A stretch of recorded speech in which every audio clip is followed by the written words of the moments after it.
Ambika Pai. Yeah, Welcome to Spilling Chai. this is amazing. What a full circle moment. It really is. And also that rhymes.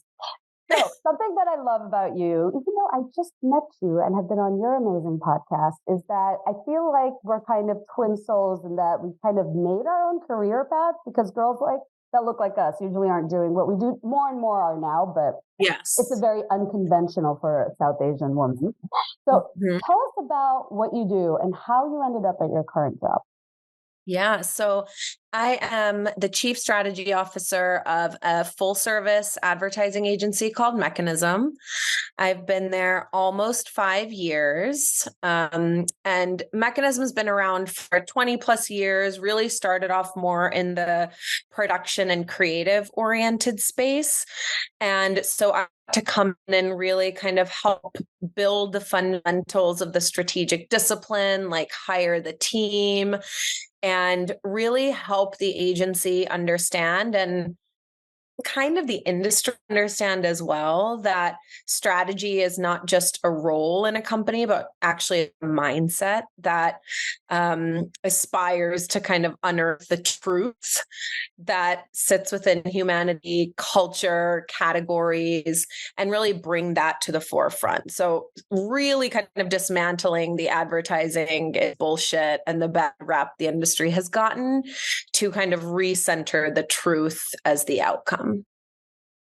How did you end up in this field? Like, what did you study in college? Was it like communications and you always knew you wanted to be in the ad space? I had no idea. Yeah. I've always wanted to just write. I wanted to be an English professor or a psychologist. So I studied English and psych, and I actually minored in marketing and added that near the end of my time at Miami University in Ohio, which is where I studied, met my husband, like all sorts of magic happened there. But strategy is sort of the intersection of understanding how people think and bringing it to life in a way that is the most articulate, poignant, provocative. And so it actually makes a lot of sense that I ended up here. And then strategy, I mean, if I'm honest, I think the reason I got my first job, which was in data strategy, is because they're like, oh, Indian girl's probably good with numbers. And I wasn't at all, at all. But that was my foot in the door. So I guess this is a scenario where my race benefited me because of the model minority situation. Sometimes stereotypes can work in your favor. Even wrong. In so many ways, but also it can really work out in your favor. I was Yes. recently at a dinner party where the husband, who's Greek, spends a lot of time for his work in Bangladesh, and his Italian wife, when they were serving dinner, he was like, "Oh, we have to have red chili pepper or something spicy for Anushay." And the wife was like, "That is so rude and so offensive." And she didn't bring out the chili pepper, and I was like, "No, I need it. I can't eat it." Anyway, I was like, "We will not be friends." Oh, Yeah. So something I love about when you reached out to me and how you reached out to me. First of all, it was such a beautiful message, and I love. First of all, even before I met you, I can't believe how you came into my life. I always loved Freedom Mom. I mean, you don't know how many times I follow them and how many times I've been on their the social media accounts or even their website being like, why didn't I have this? I oh wish yeah. I had this, even their frozen pads. Oh yeah. So tell me about Freedom Mom because you put lactating breasts on TV for the first time. And also, if you have time to talk about what is America's obsession with nipples and breasts, can we just put them on there? We'll put penis bumps on TV. What the hell? Who cares? Oh God. Okay, this is my favorite um piece of work to talk about ever. And I know I talk about it all the time. So this isn't new news, but the story is important enough to share over and over and over. And so um, I came back from maternity leave with my first child, my daughter, in September of 2020. So she was born in May. Um, you know, peak pandemic. Nobody knew what the. Can we swear on this podcast? Okay.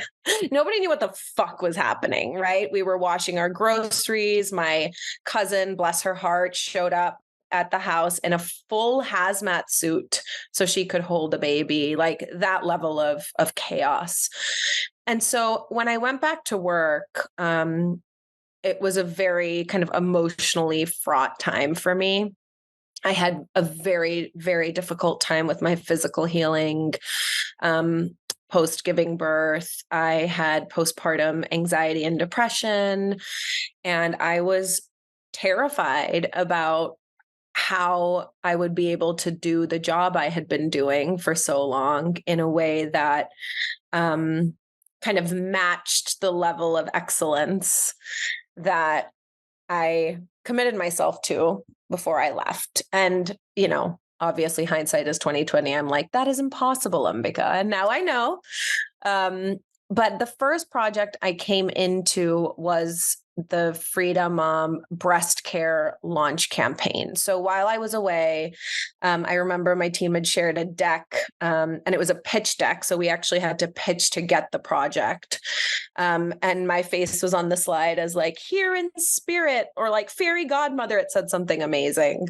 And so when I came back, that was the first project I jumped into. And honestly, I couldn't have imagined a better thing to work on because it allowed me to just be myself and live my experience and infuse that into my work. And so, I was live experiencing the challenges of breastfeeding, the expectations of breastfeeding. Right around 4 months when I went back to work, my daughter was losing weight, like my milk supply was up and down, my depression was at its peak. And I remember having a lactation consultant in the week before I started work, just like I was in the thick of it. And in business and in marketing, I feel like there is a over prioritization of external knowledge, of the research and the studies and the data. And, you have to read everything and know everything. Whereas in this case, I was able to actually tap into my internal experience and my internal knowledge and build from there, which was an amazing experience that really made me like trust my intuition in a way that I never had before. And we've talked about intuition on my podcast, and how a lot of women feel disconnected to it in this process. But I realized that the way society and culture had been portraying breastfeeding was very skewed. It was not through the lens of the woman. It was not through the lens of the feeder. It never talked about the ups and downs and the challenges. It focused on it being this, beautiful, instinctual bond with you and your child and your body just doing what your body is meant to do. And I mean, that is all factually false. And then you have this flip side or this tension of the fact that every human being, when they are born, is put to their mother's breast before anything. And why we are not talking about that, centering the woman and the mother at the core of the story. Why are we, have we over sexualized breasts to the extent that we have forgotten the role that they have always played in nourishing humanity? Yeah, it's why we're okay with like breasts on like Playboy magazine covers. But if a woman is feeding her kid in public, people like freak out. Yeah, people freak out. And, when we first had the idea for the launch spot, which was called Stream of Lactation, and basically like takes you into the stream of consciousness. Wow. Yeah, of the feeding mother. The idea at first was pitched as a Pornhub idea. Like it was like, we're going to take over Pornhub and talk about the sexualization of breasts and reframe breasts, blah, blah, blah, because that was the only place we could show breasts. I know. I still think about it. I want to write about that after I get some deep therapy. Are you serious? Yeah, because you can't even show them on Instagram. No. And show them on Pornhub. That's Frida Mom incredible. had a legacy of doing work that had already gotten banned. So their first campaign was around the postpartum kit, and Yeah, actually showed a fresh mother like getting out of bed in those like diaper underwears and from the hospital. limping to the bathroom. And Yeah, originally it showed some blood, and obviously, people freaked out. yeah, the media industry and America, America, they probably were like, gross, women it was an bleeding. uproar. Yeah. Yeah, and it was banned. And so as we were working, I mean, we were very lucky to have exceptional clients who wanted to push the envelope with us. And I can't understate that, because otherwise work like this doesn't get made unless there's kind of bravery and audacity on all sides. But how lucky that they had you. I mean, talk about a perfect match. The timing of it Destiny. could not have been better. Wow. And even like our whole team, it was a majority women-led team on our end. The founder of Frida is an amazing mother. At the time, I think she was a mother of 3. I now think she has 4 children. But our day-to-day clients were 2 men. And so that was really cool. And we also had a few new dads on our team. And so it was incredible how much of our own experiences made their way into this work. And the woman who wrote it really kind of took her psyche back to the days of feeding her children and wrote it from there. Yeah. And that's why, I mean, it turned out so powerfully. So powerful and so successful. It's the thing, like, God tapped into your truth. People can always sense authenticity. You have done, I love that so much. And thank you so much for your work. And thank you, Frida Mom. Like, to all the moms out there, Seriously. I mean, you guys are very lucky that this brand exists. The snot sucker, the gas passer, oh my God, get all on of it. All Get of it. on it. The frozen pad thing. I just still think Mhm. about that. Oh, and then the washer, the spray. Oh, the Perry bottle. That is so important. Like, I just happened to take mine Game-changing. from the hospital. Oh, so random and gross. That they don't tell you. Anyhow, so there has been so much in our culture recently, American toxic culture and backlash with affirmative action, and of course the SCOTUS ruling, the Supreme Court ruling, and you do so much work with DEI. And I feel like DEI now is like, if not already on the chopping block, like already gone. What are your thoughts about the future of these efforts? Because it was so hard to get where we are, and now I feel like people think it's not a priority anymore. Yeah. What's interesting is I don't know if people think it's not a priority. I think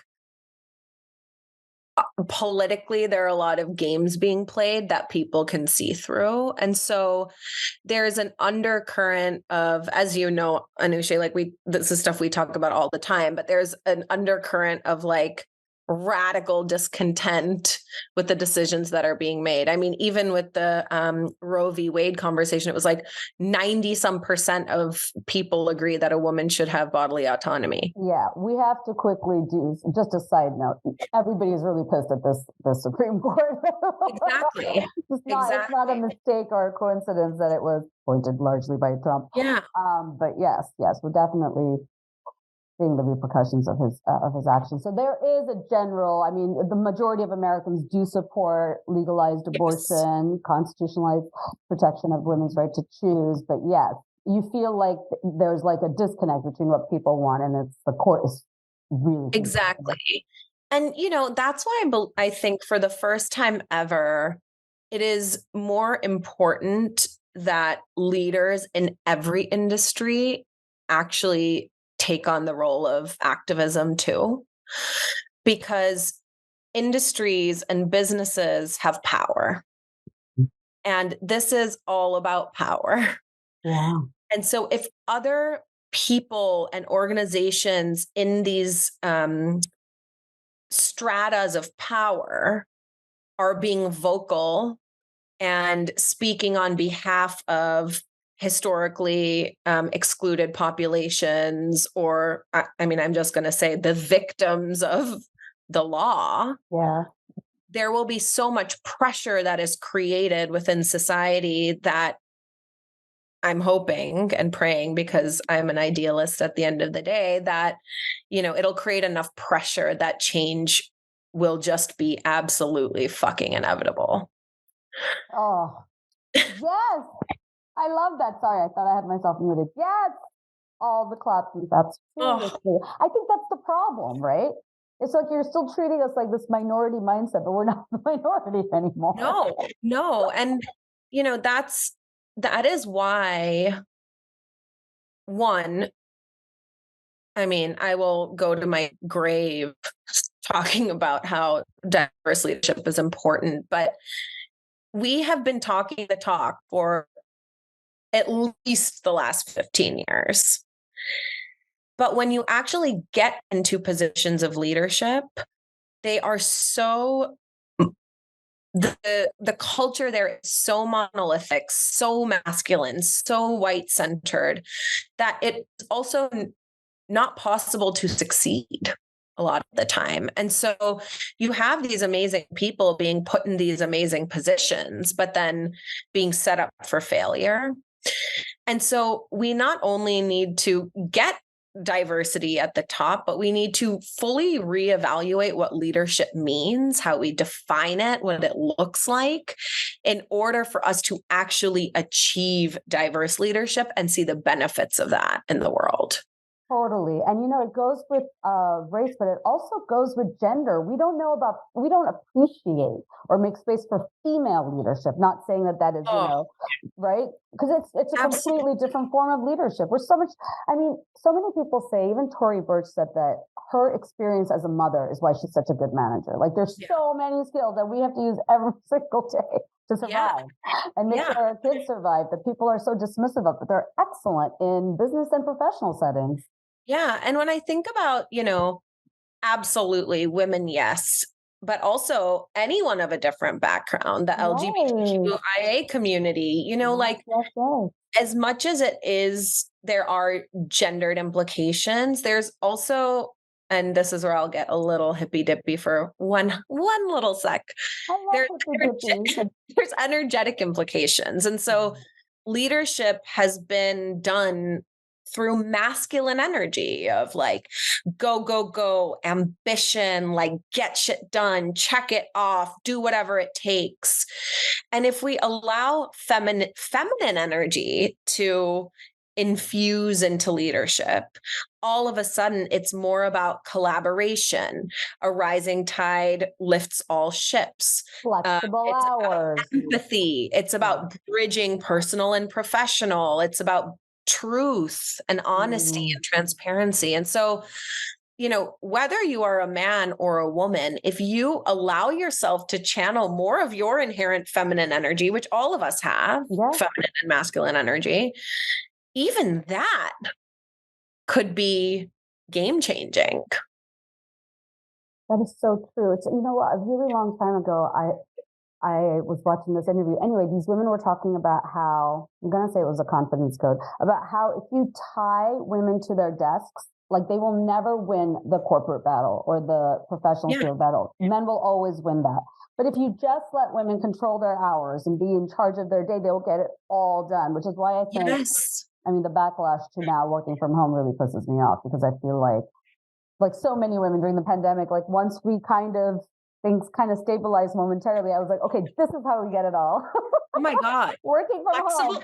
Flexible working changed your life, right? I literally just posted on Instagram yesterday. I was like, flex working is life. I was sitting at a coffee shop with like these beautiful trees and all these like other, creative people around me. And it's inspiring in a very different way. And totally, I could breastfeed my kids. Like my little son who's about to turn 1, like I've seen him take his first steps, and that for a lot of mothers in particular, but fathers too, they just haven't had the luxury of being there or prioritizing it. But that is what life is about in a lot of it really is. It's not about being in a neon lit, a fluorescent lit building. And by the way, they're really cold because even the AC is adapted to men. Yep. What Yep. about Men in suits. Men in suits, no less. Yeah, basically madmen. Mad Oh white my men. gosh. Yep. Oh, to be a mediocre white man in a lifetime. Yes. Okay, so let's talk about your podcast. Corner Office Breakdowns is a podcast that reconciles humanity and the workplace by bringing to light conversations that usually happen behind closed doors. I love that. You're such a good writer. Thank you. So talk to me about this, because I feel like Corner Office Breakdowns is kind of your other baby. It is. It is. And you know, the craziest thing about Corner Office Breakdowns and previous to that, the book I've been working on is they were both born during my maternity leaves. And maternity leave, again, another thing that I will die saying is not a fucking vacation. But what maternity leave It's did, not a fucking vacation. yeah, repeat. Repeat. Tattoo. But what maternity leave did allow me to access was more intellectual energy than I've ever had to utilize for myself. I'm a strategist. My whole job is thinking and applying it to creative solutions. And so I never had the mental space as an adult who's having like realizations and stuff to actually channel that into anything. So the minute I had intellectual space, a book came out and then a podcast came out alongside my babies. And so Corner Office Breakdowns and the book were both born out of my own experience being a woman of color and leadership in a very interesting industry that is advertising. Advertising is super fun. You meet brilliant, creative, unique, like iconic people, but you work like a workhorse. And it has been predominantly, like most other industries, managed through the masculine and by men, by white men. And my company that I work at right now was no different than that, right? Like amazing, talented, kind, you know, 4 dads who love their kids and are like the coaches of the soccer teams and stuff, but still, you know, 4 white men. And so I learned so much about being the person with the different perspective and being the person who always needed to say the controversial thing and being the person who every other person who didn't identify with a straight, white, middle-aged man looked to help make the company the place that they felt they wanted to work and they were psychologically safe and taken care of. And it's all of those lessons. And, you know, mechanism for me is the pinnacle of it. Like it is where my true transformation happened. But there's so many stories from every moment in my career that have sort of led to this space. And the podcast and the book are an effort to expose those lessons and give people, again, a reframed perspective on leadership and be like, oh shit, like someone like Ambika can be a leader. That means maybe someone like me can be a leader. That means, oh, maybe my sensitivity is my superpower, not to use something very cliche. Or maybe, you know, when I become a mother, something will unlock in me and make me better than I've ever been. You know, there's so much power in just different perspectives. Yeah. And that is, you know how they say, yeah, you can't see what you can't be. You can't be what you can't see. It is really, really true. Like for so long, I used to think about that statement a lot because I'm like, that's not true, because I always looked and I'm like, no, I want to be there, or I want to do that too. But, you know, Mindy Kaling has a whole book out called Why the Fuck Not Me?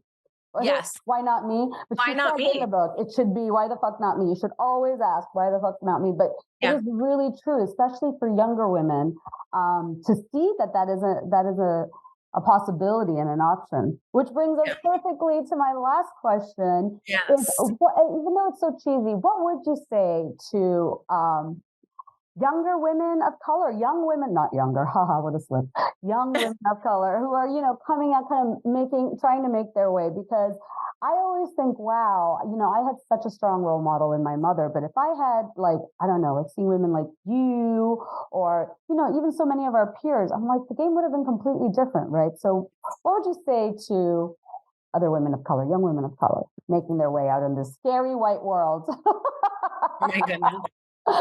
Even publishing, by the way, is so white. I'm writing my next book and I just want to die. I'm like, my next book is just going to be on why is it so hard? This, but that's been my biggest challenge. Like, I have this book written and people are like, who's this person? Oh my God. People told me that so many times. So the Pain Gap was like rejected by so many people before it was picked up by Simon and Schuster. And that was always the feedback I got, that it was too much about race. And why am I talking so much about race? And it's like, yeah, I was literally told to like dial down the diversity element of my book. And I'm like, yeah, what does that even mean? It's not a diversity book because nothing is a diversity book. We are talking about human issues. Wow. Anyways, I could go on about that forever. So you have to navigate your life from a place of choice, autonomy, and conviction to yourself. Yes.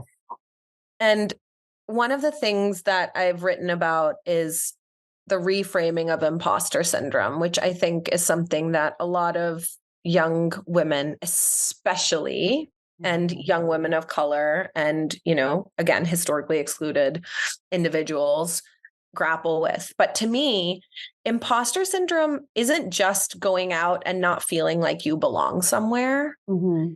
It's actually being an imposter to yourself and navigating your own life through a lens of not being true to yourself. Yeah.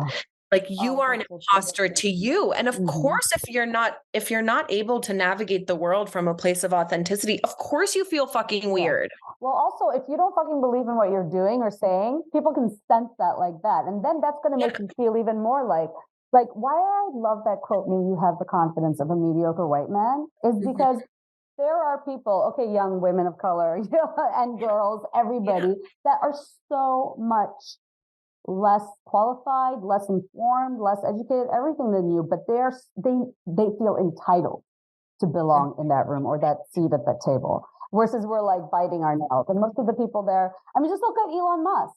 Who was there in the room telling him that taking off the Twitter bird from the building was a good idea, but he didn't have a permit? And the police shut it down. Like, how embarrassing. You can tell what like a mess that is. So think about Musk himself. Think about how confident he is.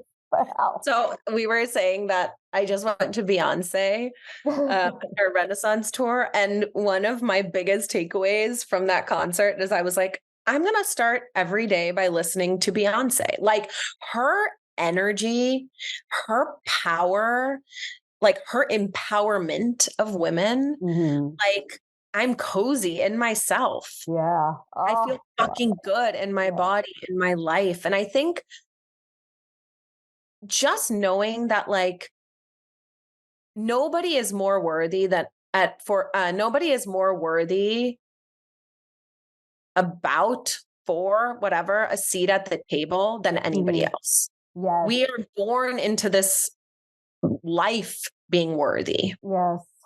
And just because you have less years of work experience, just because, you didn't have the quote unquote prestigious education or the right internships. Harvard Business School people have, doesn't mean you're not bringing thousands of other things that those people could never bring. And so it's about honoring what you can bring and being aware of what you can bring and allowing that to inform how you show up. Oh my goodness. I was actually taking notes the last couple of times when you were writing. Thank you so much. What a beautiful place to end the conversation. Ambika, I love you. I know. I can't wait to hang out in person. But you know what? We have to do a meetup in Chicago or DC, but I want Aaron to be there too. Yes, Erin Gallagher, shout out, hype women. Woo, woo. Hype women, I love that. Hashtag hype women. And I feel like we have just been kind of like circling like the rings on Saturn. And now we've Yeah. caught up. It's been like a little waltz. Thank you so much for your time on this beautiful interview. How's your I dog adore and your you. kids? I adore you. I And adore thank you you, for and your I'm beautiful note. inspired. I'm You're amazing. inspired by you. Thank you so much. I'm going to suck in all your energy and your beautiful eyebrows and red lips for the rest of my day. Thank you, Have a good one, Anushay. Mama. I will speak to you soon. Bye. Okay.